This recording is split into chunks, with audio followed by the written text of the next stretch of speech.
I think the human body is one of the most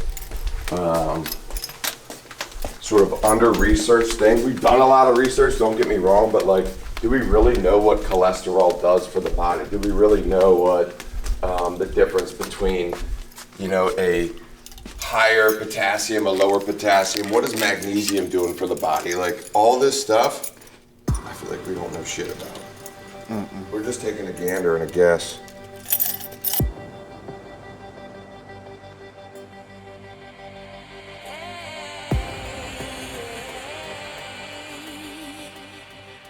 The Russians brought kettlebells to the world, or not to the world per se, but to America. A guy named Pavel Tatsulin. These are great tools again, but as always, make sure that you are prepared and ready. Always start lighter than what you might think you need to as you're learning these movements. This is a 32 kilo, okay? So I think that translates 2.12 pounds is a kilo. It's like 68 something pounds. So what I'm gonna do here is I'm gonna stand with my ankles lined up with the handles, all right? And then now I'm gonna spread my toes out, try to splay them so that I get a nice foundation. And then I'm gonna soften the knees, kind of boom, chop the hips back. Remember, that's, if you're struggling with the hinge, just think bend my knees and like chop the hips back. Now I'm in that starting position, and look, my hands are already almost on the handles just by that simple boop. All right, now, you wanna tighten the abs like somebody's about to punch you in the stomach. It's called taking the slack out of this kettlebell. So what I wanna do is I wanna apply some upward force on it, and you're gonna see these elbows kind of pull in towards my body. What that does right there is that engages my lats and my upper back. These hands are hooks. So I'm just hooking onto the kettlebell, applying some upward force, tucking that in, keeping everything tight. Now just push through my heels, boom, and bring the hips through. And then you reverse that motion of breaking at the hips, dropping back down. But watch the difference. Like, a lot of people go like this. Here's their back positioning. We gotta make sure we're not here and that we're here. This is no good, at least with heavy loads. I think there's maybe utility in training different positions of the body, but not with heavy loads. We don't wanna pull hard, heavy weight like this. We wanna make sure the back is strong and flat. So we're just grabbing this kettlebell, keeping tension on it, and then just boom, nice and easy down. Remember, the drive up, we wanna create power. Good, yep, see that nice, you can look in the mirror, that's why we got them. You want that nice, yeah, nice straight flat back, abs tight, slack up on the kettlebell, there's no rush, and then boom, perfect, good. There we go. Yep, nice and easy down. Remember the little secret too, it's like squeezing the hands, abs, glutes, boom, go. There you go, perfect. And don't rock too far back with the hips, it's just thoracic extension, it's hard to do.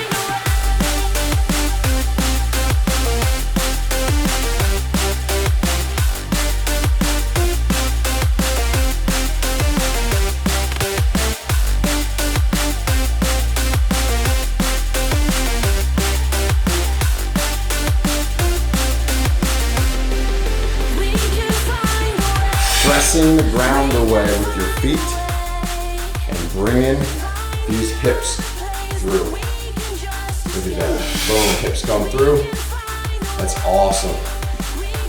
Now what this is gonna do is turn you into a crazy explosive athlete, individual, regardless of what sport you play. Those glutes, those hamstrings firing when you want them to is a game changer. Yep. Here we go, let's go 2 more. Boom. On this last one, once you get it up, don't throw the hips forward, but try to do that upper back squeeze. Pull those shoulder blades together and slightly down and back. Yep, boom, big chest, look at that, beautiful. Set it down and breathe. So this is a kettlebell press. Awesome exercise. I'm gonna show you kind of 2 ways to do it. First way, so we grab the kettlebell, bring it up. Now this is called the rack position here.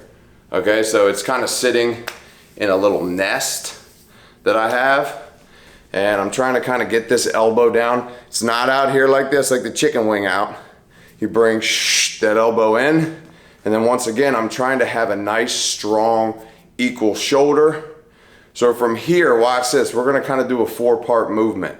Get the upper back and scapula, your shoulder blade involved. So hand can be out, hand can be on the hip. Okay, now what we're gonna do here, watch this. It's like 4 parts. Part 1 is I'm pivoting and opening up. I like to think about this thumb pivoting on the shoulder. So once again, we were here. I'm opening up. Now I'm squeezing my shoulder blade right now down and back. Now I'm gonna drive up. So there's 1. Number 2, press up. And you can kind of bring this bicep towards your ear a little bit as you press up. 3 is come right back down into that descended position. That was 2. And then close. So it's 1, 2, 3, and 4. That's a great way to do it. That makes it a little more involved.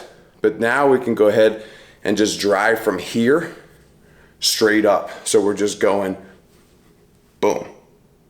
Bicep finishes right by the ear, and then I'm coming right back down. Shoulder blade down and back, boom. Shoulder blade down and back, and now pull it to the outside of your body. Shoulder blade down and back, drive it up.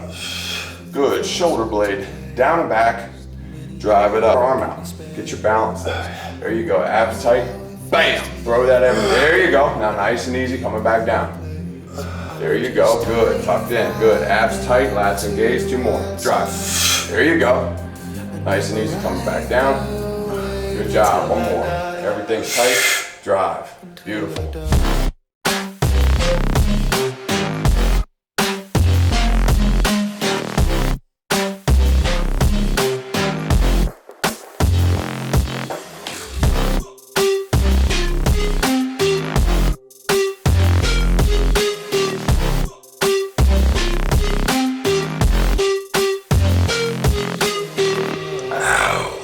Kettlebell's coming up, pressing it up. Now, about shoulder width stance with the feet. This bicep and this ear are kind of becoming good buddies. Now, kettlebell's in my right arm. I'm going to initially start this movement by rotating a little bit to my right. Now, once I rotate, I want to bring my gaze up to my wrist because I want to keep my wrist over top of my shoulder throughout this movement. Now once I got this, I'm going to soften the knees and I'm going to hinge. While I hinge, I'm going to slide this left hand down my leg the entire time, keeping it in contact, and depending on your mobility, maybe you put your hand on the ground. Now from here, I got a nice straight line from my right wrist to my right shoulder to my left shoulder to my left wrist.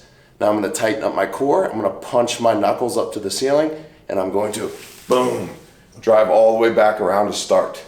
Turn, hinge, yep, eyes on the kettlebell, because you're going to view your wrist, and you want to try to balance it proprioceptively right over top of your shoulder. Gotcha. Because guess what, as this gets heavier, which it will, when this wrist starts going right or in front or left or behind of your shoulder, that's a problem.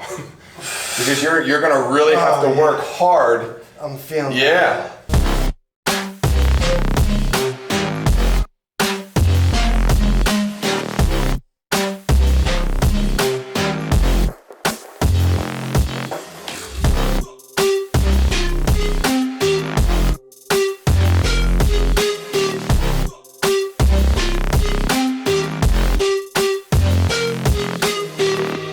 Good, now as you step both feet back together, press the dumbbell up overhead. Perfect, little wider stance. Now just do 1 more windmill. Turn, hinge, sliding down. Oh yeah, this is awesome. I feel it, don't forget about the squat and press. You're already jumping into the lunge, no worries. That's good, fatigue is setting in. That's good, the brain stops working a little bit. All right, so nice and easy, here we go. Squat and press, boom, good, yep, back to the shoulder. Totally fatigued. All right, now big reverse lunge, big step back, there you go, chest is up, dropping straight down. There you go, and as you stand up, press the dumbbell or the kettlebell. Perfect. Now let's do our windmill. A little wider stance. There you go.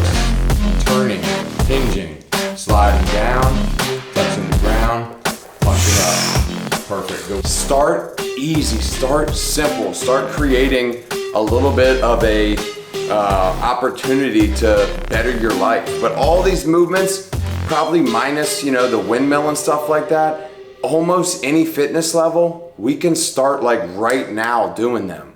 Awesome. So stay tuned, baby. Think Fitness coming in.